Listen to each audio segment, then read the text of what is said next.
उत्तराखंड में अब दायित्व की बारी। नमस्कार, मैं हूं शंकर दत्त पंत। मुख्यमंत्री पुष्कर सिंह धामी ने सभी मंत्रियों को जिलों के प्रभारी मंत्री के रूप में जिम्मेदारी सौंप दी है। देर से ही सही, आखिरकार मुख्यमंत्री पुष्कर सिंह धामी ने मंत्रियों को जिलों का प्रभार बांट दिया है। सीएम पुष्कर सिंह धामी ने कैबिनेट मंत्री सतपाल महाराज को हरिद्वार की जिम्मेदारी सौंपी है। इसके अलावा कैबिनेट मंत्री प्रेमचंद्र अग्रवाल को उत्तरकाशी और टिहरी की जिम्मेदारी सौंपी है।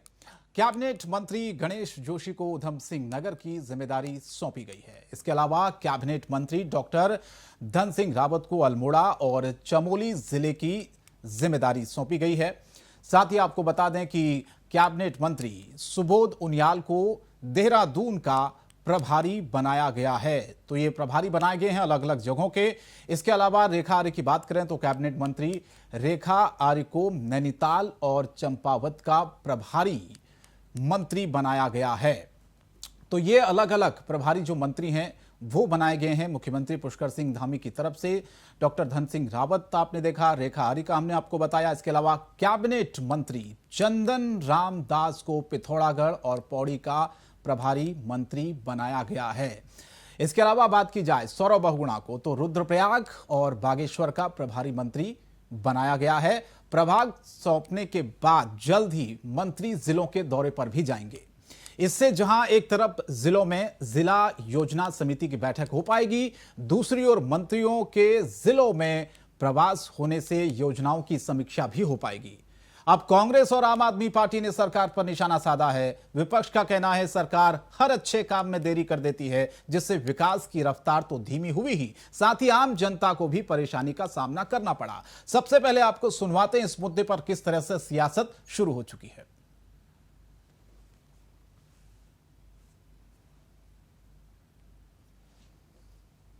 वो धन्यवाद ज्ञापित करना चाहता हूं।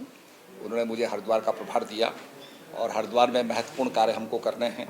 और निश्चित रूप में कोरोना काल के अंदर मैं हरिद्वार में था और वहाँ पर हमने उसको कंटेन किया, तो काफ़ी लोगों का सहयोग मिला, काफ़ी अनेक धार्मिक संस्थाओं का सहयोग मिला और हमने अच्छे काम किए हैं।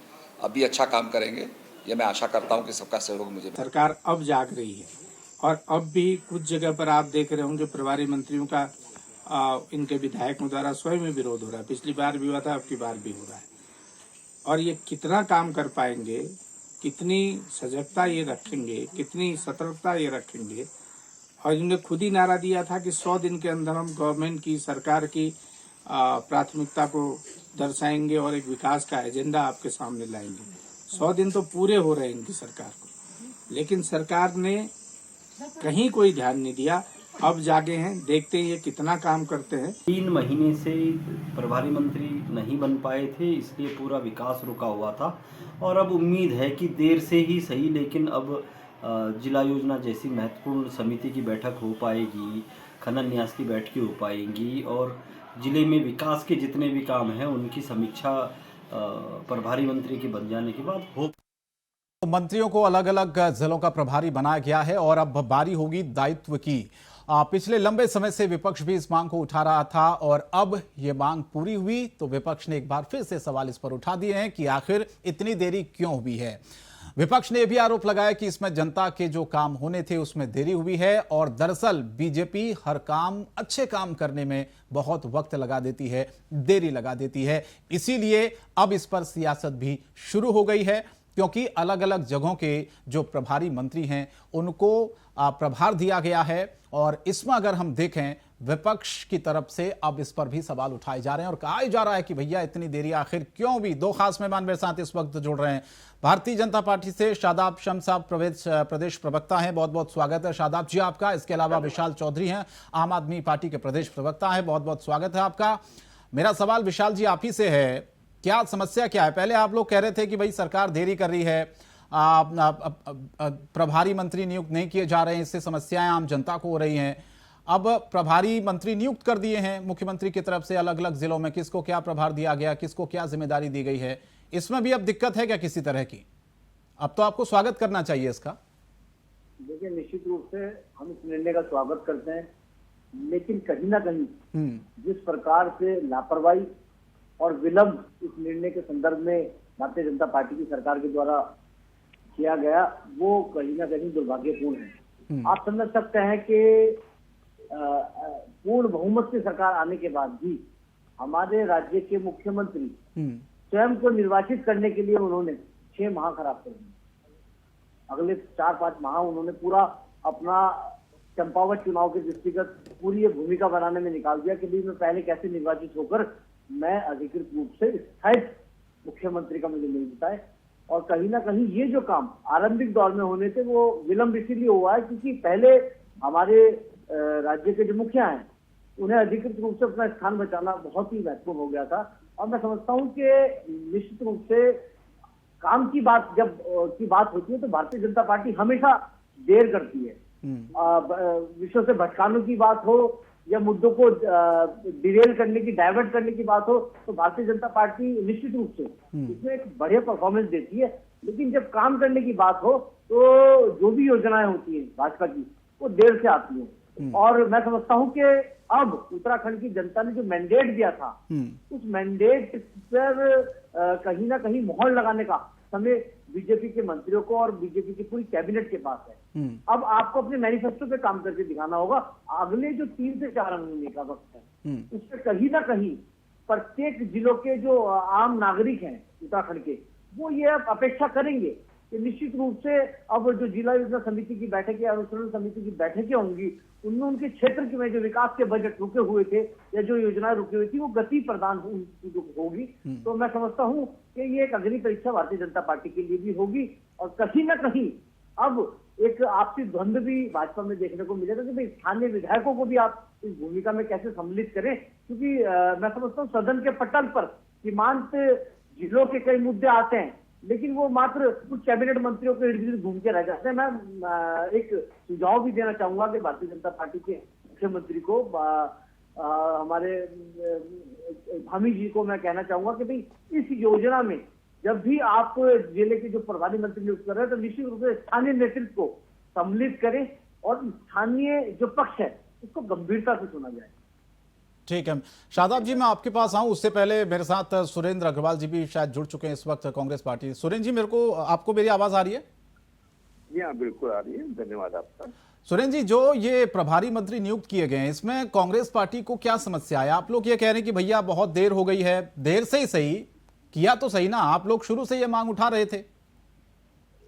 देखिए, हमने तो कभी नहीं कहा कि प्रभारी मंत्री नियुक्त कर दिया जाए और हम तो शुभकामनाएं देंगे, माननीय मुख्यमंत्री जी को भी शुभकामनाएं देंगे। प्रभारी मंत्री नियुक्त किए हैं उनको भी हमारी ओर से शुभकामनाएं।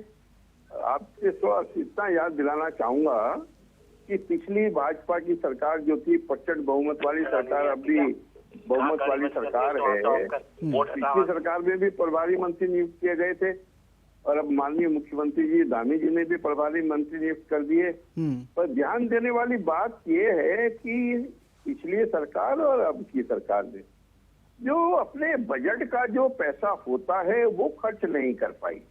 उसकी स्पीड 40% से अधिक स्वीकृतियां नहीं है, बजट का खर्चा नहीं है, केंद्र पोषित योजनाएं हैं, भाई शासित योजनाएं हैं, उनका पैसा जो है खर्च नहीं कर पा रही है, स्वीकृतियां नहीं दे पा रही है। अब माननीय प्रभारी मंत्री जी क्या करेंगे? आपने गैस टैंक के लिए कोई बजट का प्रोविजन नहीं किया, बेरोजगारों पर आपकी चुप्पी है। तमाम जो बजट सामने आया है वो यदि देखा जाए तो प्रभारी मंत्री लोग क्या करेंगे? अब तो पूरे पहाड़ में मानसून का आगमन हो गया है, रास्ते बंद हो जाएंगे, आपदा सर पर मुंह खाए खड़ी है, मैदानी क्षेत्रों में भी बुरा हाल है, बरसात में आप वैसी कोई विकास का काम नहीं कर पाएंगे। तो वो प्रभारी मंत्रियों की जो काम करने हैं की बात है वो क्या करेंगे?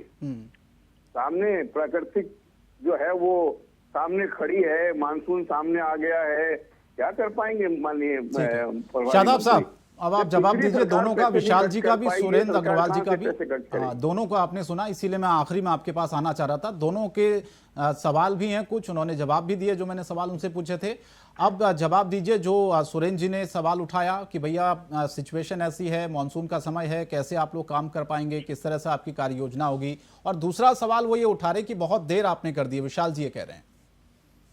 सबसे पहले तो सभी प्रभारी मंत्रियों को इस दायित्व के लिए मुख्यमंत्री प्रभार उन्हें जिले का मिला है, बहुत बहुत बधाई। और युवा मुख्यमंत्री माननीय पुष्कर सिंह धामी जी का बहुत बहुत धन्यवाद। सब जानते हैं कि जब सरकार बनती है तो सरकार का एक हनीमून पीरियड भी कहा जाता है कि भाई 3 महीने तक तो सरकार में स्वागत होते रहते हैं कि मंत्री मुख्यमंत्री सबके स्वागत कार्यक्रम होते हैं। लेकिन कमाल की बात ये देखिए कि यहाँ स्वागत कार्यक्रम तो दूर की बात है, जिस पार्टी के अंदर डे 1 से युवा मुख्यमंत्री काम पे नजर आए और उन्होंने बहुत ईमानदारी के साथ जो कमिटमेंट जनता के साथ किए थे उन एक एक कमिटमेंट को पूरा करने का काम किया। और उसके बावजूद अगर विपक्ष के साथी सवाल उठा रहे हैं तो मुझे लगता है कि वो केवल हमारा विरोध करने के लिए विरोध कर रहे हैं, इसके अलावा कुछ नहीं है। पहली सरकार होगी जिसने स्वागत वाली प्रक्रिया के लिए मुख्यमंत्री ने कह दिया नहीं कोई स्वागत नहीं, हमारे पास चैलेंज है, हमें लोगों का काम करना है, हमारा स्वागत यही है कि हम जनता सेवा कर सके, हमारा काम यही है कि हम जन सेवाओं पे खरे उतर सके। और जो कमिटमेंट हमने जनता के बीच में अपने दृष्टि पत्र के माध्यम से अन्य माध्यमों से किए थे वो हम कैसे फुलफिल करें, हम उस दिशा में हमने काम किया है। रही बात इसकी कि काम की दिशा और विजन तो स्पष्ट हो गया है कि जहां पूरे साल में 30 से 35 लाख यात्री और तीर्थ यात्री यहाँ आते थे, पर्यटक आते थे, वहाँ 1 महीने की संख्या 25 लाख पहुंच गई है। वो बता रहा है कि बातें कितनी भी करो हमारा काम बोल रहा है। और युवा मुख्यमंत्री के ये जो 3 महीने का समय रहा, इन 3 महीने के काम पे चंपावत की जनता ने इतनी दबा के मोहर मारी है कि कांग्रेस की समझ में नहीं आ रहा कि छाप कब हटेगी भी कि नहीं हटेगी, कांग्रेस को भी पता नहीं है। हाँ, कांग्रेस के नेता बाकी लोग हमारा विरोध इसलिए कर रहे हैं क्योंकि इस वक्त वो फड़फड़ाए हुए हैं, परेशान हैं, क्योंकि जिस तरह से ईडी गांधी परिवार को लेके कुछ करती हुई दिखाई दे रही है, उनको लग रहा है कि हमारे नेता जेल जाएंगे, तो हमारा विरोध करने के लिए उन्होंने विरोध का एक माध्यम बनाया हुआ है, चाहे वो पत्थरबाजी करके हमारा विरोध हो, युवाओं को भड़का के, युवाओं को चला के और युवाओं के माध्यम से देश को जलाकर अस्थिर करने का माहौल हो, तमाम कोई भी कोशिश ऐसी नहीं है जिसे विपक्ष छोड़ रहा हो। और मैं ये कह रहा हूँ कि इस मामले में दोनों चोर मौसेरे भाई बने बैठे हैं, उधर सत्येंद्र जैन और इनके सिसोदिया जी इन्वॉल्व हो गए हैं, सबने देखा इनके जो आउटपुट्स आए हैं, और इधर ईडी का मामला सबके सामने है। और मैं ये कह सकता हूँ कि बहुत ईमानदारी के साथ यहाँ सदे हुए कदमों के साथ भारतीय जनता पार्टी युवा मुख्यमंत्री की सरकार आगे बढ़ रही है। और मुझे लगता है कि 3 महीने में किसी के काम को आंकना, 3 महीने में जो हनीमून पीरियड कहा जाता है उस हनीमून पीरियड में कटाक्ष करना, ये बात बताता है कि जब नई दुल्हन आती है तो दुल्हन के काम में पहले ही दिन अगर कोई मीख मेन निकालना शुरू कर दे तो स्पष्ट हो जाता है कि आपका बर्ताव दूसरे की बेटी के साथ कैसा हो रहा है, ये आपके चरित्र को दर्शाता है। और मेरे मुख्यमंत्री, मैं इसलिए कह रहा हूँ, बहुत ईमानदारी के साथ हमने काम किया है और बहुत जिम्मेदारी के साथ हम आगे बढ़ रहे हैं। हमने जो कमिटमेंट लिया है मेरे युवा मुख्यमंत्री ने कि उत्तराखंड को देश का नंबर 1 स्टेट बनाना है।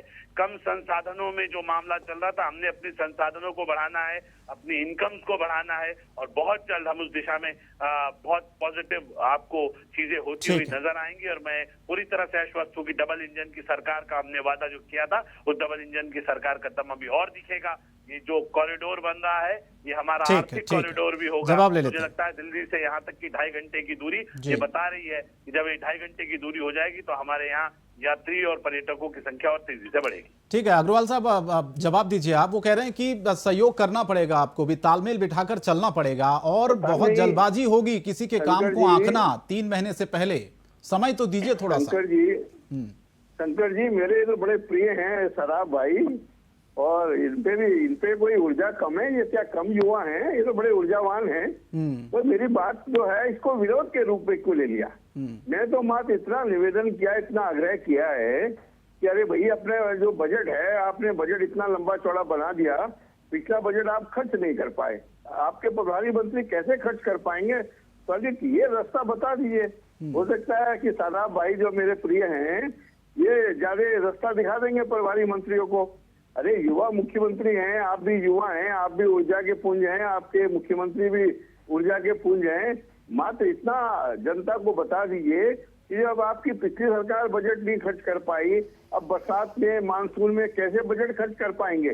सरकार के काम करने का जो पैमाना है वो बजट की स्वीकृतियां हैं, बजट का खर्चा है, वार्षिक योजना का आकार है, वार्षिक योजना को खर्च करने का आप में कितनी क्षमता है, ये तमाम चीजें होती हैं सरकार के आंकलन की। इसे विरोध के रूप में क्यों देखा जाना चाहिए, इसे सुझाव के रूप में लें मेरे प्रिय, तो बेहतर होगा। माननीय मुख्यमंत्री जी को भी हम ये आग्रह करते हैं कि आपकी जो बजट खर्च करने की जो स्पीड पिछली सरकार में रही वो बहुत धीमी थी, वो 40% खर्च कर पाई, और अब ये चुनौती है आपदा की पूरे उत्तराखंड के अंदर, मानसून सब पर खड़ा है, कैसे खर्च कर पाएंगे। जरा अपने प्रभारी मंत्रियों को ये मंत्र भी यदि दे दें तो बेहतर होगा। यदि इनके बस का नहीं है तो माननीय प्रधानमंत्री जी से पूछ लीजिए, उनका मार्गदर्शन प्राप्त कर लें। हमने इतना सुझाव दिया है, इसको विरोध के लिए विरोध क्यों देखा जाना चाहिए। शादाब जी जवाब दीजिए, फिर मैं विशाल जी के पास जाऊंगा। बिल्कुल, बजट को बहुत लेकर वो आसानी सवाल उठा रहे हैं और अभी मौजूदा जो स्थिति है इसको लेकर वो कह रहे हैं कि कैसे संभव होगा ये। जी जी, खाली मेरे प्रभारी बड़े मंत्री आदरणीय- बनाने से आसान काम नहीं हो जाएगा, अग्रवाल जी का कहना है। जी, आदरणीय अग्रवाल जी मेरे बड़े आदरणीय हैं, इसमें कोई शक नहीं है, और बहुत नॉलेजेबल पर्सन है। लेकिन मैं इतना जरूर कहूंगा कि जब सरकार 0% टॉलरेंस ऑन करप्शन की चल रही हो और युवा मुख्यमंत्री उसे लीड कर रहे हो, तो सब लोगों को ये समझ लेना चाहिए ये भ्रष्टाचार बर्दाश्त नहीं होगा इस सरकार में। और कहीं भी पैसे को ऐसे खर्च नहीं किया जाएगा कि केवल खर्च करने के लिए खर्च किया जाए कि भैया बरसात आ रही है तो एक काम करो, रोड बना दो, कोई देखेगा थोड़ी कि रोड कैसे बने हैं, वो बह जाए। बरसात में बह गए थे, हमारे यहाँ तो बहते ही है, जैसे पूर्ववर्ती सरकारों में होता था। उस तरह से काम नहीं होगा। बजट बच जाए कुंभ का घोटाला याद कर लीजिए, कोविड में क्या हुआ था। सर मैं ये कह रहा हूँ, मैं जो कह रहा हूँ मेरी बात पूरी होने दीजिएगा। केवल खर्च के लिए खर्च नहीं करेंगे, पैसे को बचा के रखेंगे। जहां आवश्यकता पड़ेगी वहां जरूरत से ज्यादा खर्च भी करना पड़ेगा तो करेंगे, जहां आवश्यकता होगी वहां खर्च करेंगे। केवल ये दिखाने के लिए कि हमने खर्च कर दिया, बरसात से पहले रोड बना दिए और फिर वो रोड बहा दिए और फिर दोबारा बरसात के बाद फिर उन रोड को बना दे, तो ये अगर ठेकेदारी प्रथा आज भी चलेगी तो फिर भारतीय जनता पार्टी की और पुरानी सरकारों में क्या फर्क रह जाएगा सर। इसलिए मैं जानता हूं आप लोगों के अंदर काम करने की क्षमताएं, पैसे कमाने की, मतलब वो पैसा लगाने की क्षमताएं ज्यादा हैं, इसमें कोई शक नहीं है कि हमसे पहली सरकारें बहुत अच्छे से पैसे को ठिकाने लगाना जानती थी। हमसे शायद उतनी काबिलियत हम में नहीं है, लेकिन पैसा हम इतना वादा जरूर करते हैं जनता से कि पैसा जहां लगेगा वो सही जगह लगेगा, वो ठिकाने से नहीं लगेगा, वो काम से लगेगा। और यही 0% टॉलरेंस ऑन करप्शन की पुष्कर सिंह धामी जी की सरकार होगी, जो अपने काम के प्रति ईमानदारी बरतेगी। भ्रष्टाचार कहीं हो रहा होगा तो हम आपसे भी अनुरोध करेंगे, हमें जरूर बता दें कहीं भ्रष्टाचार हो रहा होगा। और इसलिए हमने कहा कि भ्रष्टाचार मुक्त उत्तराखंड बनाना है, इसमें हमें विपक्ष की सकारात्मक भूमिका चाहिए और आप जैसे जो विद्वान लोग हैं उनका सही दिशा निर्देश चाहिए। जहां आपके सहयोग की आवश्यकता पड़ेगी आपसे पूछ लेंगे, कहीं दिक्कत आएगी तो आदरणीय हमें तो उम्मीद है कि आप भी हमारा मार्गदर्शन कर देंगे। भाई कहीं कमी हो रही है तो ऐसे नहीं, ऐसे खर्च कर लीजिए। सही जगह से आपका अगर ईमानदार मार्गदर्शन मिलेगा तो उसे सहर्ष स्वीकार करने में भी मेरे युवा मुख्यमंत्री और मेरी सरकार कोई कोर कसर नहीं छोड़ेगी। ये मैं आप लोगों को विश्वास दिलाता हूं। इसलिए हमने बजट से पहले भी जनता की राय मांगी है, क्योंकि उत्तराखंड सबका है, सब मिलके चलेंगे और एक खूबसूरत उत्तराखंड बनाने में हमें उम्मीद है कि विपक्ष भी हमारा सहयोग करेगा और सब मिलके चलेंगे तो एक खूबसूरत उत्तराखंड बन पाएगा। विशाल चौधरी जी, क्या आपको भी समस्या है क्या इससे? क्योंकि एक बजट का इश्यू अग्रवाल साहब ने उठाया, आप मानते हैं कि चुनौतियां हैं बड़ी? चलिए विशाल जी मेरे साथ, सुरेंद्र जी आप जवाब दीजिए। शादाब जी का। अब सदाब भाई ने तो सब कुछ बोल दिया, हाँ, तो ये अभी भी नहीं बताया कि खर्च कैसे कर पाएंगे। अरे भैया, भ्रष्टाचार की बात कर रहे हैं, आप काबिलियत की बात कर रहे हैं। आपके यहाँ तो एक से एक काबिल लोग हैं। 750 करोड़ रुपया कैसे अहमदाबाद में कोऑपरेटिव बैंक में जहाँ के डायरेक्टर अमित शाह जी वहाँ जमा हो गया नोटबंदी के दौरान, कैसे 1500 करोड़ रुपए में आपका कार्यालय दिल्ली का बन गया। अरे वो कहाँ से भजन कीर्तन करके पैसा इकट्ठा हुआ है तो बता दीजिए, बोलने दीजिए। मेरे प्रिय सदाब भाई, थोड़ा सुनने की इच्छा रखिए, सुनने का मादा रखिए, सुनने का मादा रखिए। ठीक है, ईडी और सीबीआई के बदौलत जो है वो राजनीति कर रहे हैं देश की। आप नोटों के बोरे भर के आपके नेता लोग लाते हैं, हवाई जहाजों में एमएलए को उठा के ले आते हैं। वो भ्रष्टाचार नहीं है, वो तो भजन कीर्तन है आपके लिए। सरकारों को गिराना, सरकारों को पलटाना, गोदी मीडिया को लेकर चलना, ये सब आपके लिए भजन कीर्तन है। ये भजन कीर्तन के बलबूते पे देश को चलाना चाहते हैं, आप देश को बांटना चाहते हैं। यही आपकी राजनीति है, आपकी पार्टी की। सर अब हम ये कह रहे हैं, अब ये वाला काम तो कम से कम हमसे मत कराइए कि ईडी हमारे पीछे भी कल को घूमे, वो हमसे भी पूछे। नहीं अग्रवाल साहब, अगर पूछताछ ईडी कर रही है, चाहे कोई भी, मैं कह रहा हूँ न सिर्फ कांग्रेस का नेता, देश के किसी भी नेता, किसी भी शख्स से पूछताछ कोई जांच एजेंसी कर रही है तो क्यों समस्या हो जाती है? सवाल तो आप तो चौथा स्तंभ है, आप तो कम से कम विपक्ष की बात को सम्मान दें। मैं दे रहा हूं सर, इसीलिए तो मैंने आपको आमंत्रित किया। हो रहा है जो सब कुछ हो रहा है उस पर यदि आपकी सहमति है तो मैं तो नहीं, मेरी कोई सहमति नहीं है, मेरी कोई सहमति नहीं है। मैं तो ये कह रहा हूं अग्रवाल साहब कि अगर एजेंसियां अपना काम कर रही हैं, सरकार भी तो यही कह रही है ना कि अगर एजेंसियां अपना काम करे उसको करने दें। उस बैंक डर किस चीज का? आ गया वो भी मालूम कर लीजिए। कैसे 16 करोड़ रुपए में 80 करोड़ रुपए सॉरी डोभाल ने कमा लिए, थोड़ा उसका भी मालूम कर लीजिए। कैसे 1500 करोड़ रुपए जो है दिल्ली मुख्यालय में भाजपा के लग गए, उनको भी एक थोड़ा सा नोटिस भेज दीजिए। बाबूराम कुशवाहा ने कितने करोड़ रुपए कमाए वो भाजपा के लोग बोलते थे, वो भी याद कर लीजिए कि विधानसभा के अंदर विधानसभा को कितने दिन नहीं चलने दिया था आपकी पार्टी ने, भाजपा ने। ये याद रखिए वो भ्रष्टाचार के कीर्तिमान जो है, और जिसको 35 लीटर स्कूटर पीने वाला जो प्रधानमंत्री जी ने कहा था वो कौन नेता है, वो भी भाजपा के अंदर विराजमान है। जरा उनको भी ईडी की तरफ से एक आधा नोटिस, एक आधा प्रेम पत्र भिजवा दिए, बेहतर रहेगा। एक बार बताइए, आपने तो इमरजेंसी लगा दी थी, सच बात पत्रकार ना बोल सके तो पत्रकारों की पिटाई हो गई, पत्रकारों को जेलों में ठूस दिया गया, डिग्री दी गई। संपादक कम अब इमरजेंसी लगाने वाले लोग को तो सही आप बात कर रहे हैं। संपादकों के हथियार छीन रहे हैं, आप तो सीधे पीएमओ से समाचार चलवाए जा रहे हैं। संपादकों की तो भूमिका ही खत्म कर दी चौथे स्तंभ में आपने।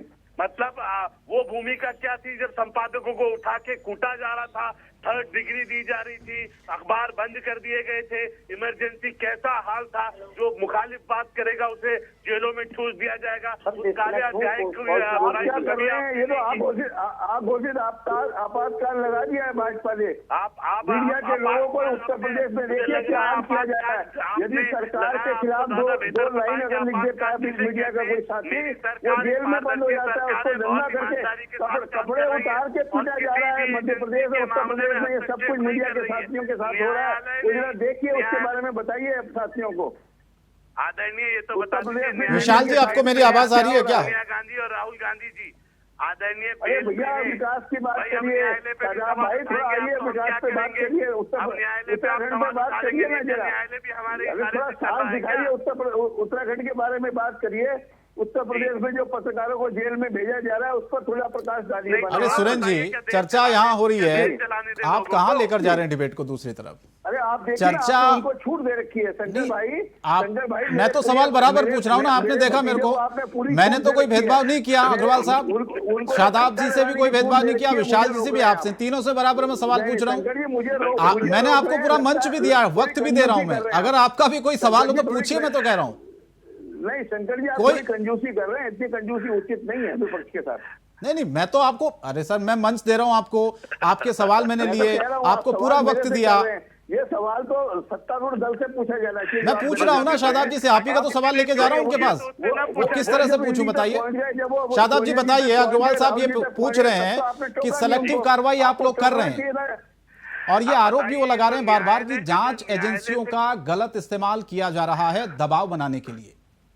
अच्छा एक बात बताइए मुझे, बेल पे जो लोग बेल पे हो, आदरणीय सोनिया गांधी जी बेल पे हैं, आदरणीय राहुल जी बेल पे, अब आप कहें कि जी हम तो कोर्ट का भी मिसयूज कर रहे हैं, कोर्ट भी हमारे हिसाब से चल रहा है, आप न्यायपालिका पे भी सवाल खड़ा करें तो ये गलत होगा ना।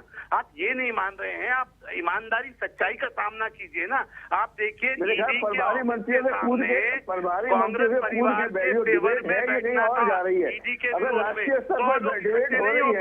तो मैं राष्ट्रीय मुद्दे मैं भी उठाता हूँ, मैं भी उठाता हूँ राष्ट्रीय मुद्दे पर। अगर राष्ट्रीय मुद्दों पर बात करनी है, नोटबंदी में जो सारा पैसा जो है भाजपा के कार्यालयों में कैसे लग गया, इसका जवाब दीजिए ना। फिर गलत इस्तेमाल हो रहा है। अरे क्या 110 संशोधन हुए हैं नोटबंदी के समय, एक नोटिस आया हो तो हमें बता दीजिए। किसी कानून में 50 बार संशोधन हुए हैं, जीएसटी में अभी तक संशोधन हो रहे हैं। इन सबका जवाब अगर राष्ट्रीय डिबेट करनी है शंकर जी, तो राष्ट्रीय प्रवक्ता को बिठाइए, आइए बात करते हैं उनसे। नहीं, हमारे किसी विरोधी मुद्दे पर आइए, मुद्दे देखिए, ईडी का तो मसला आप ही ने उठाया था अग्रवाल साहब। आपने प्रभारी मंत्री पर डिबेट करिए, अगर डिबेट राष्ट्रीय स्तर पर होनी है तो राष्ट्रीय स्तर पर मैं तैयार हूँ।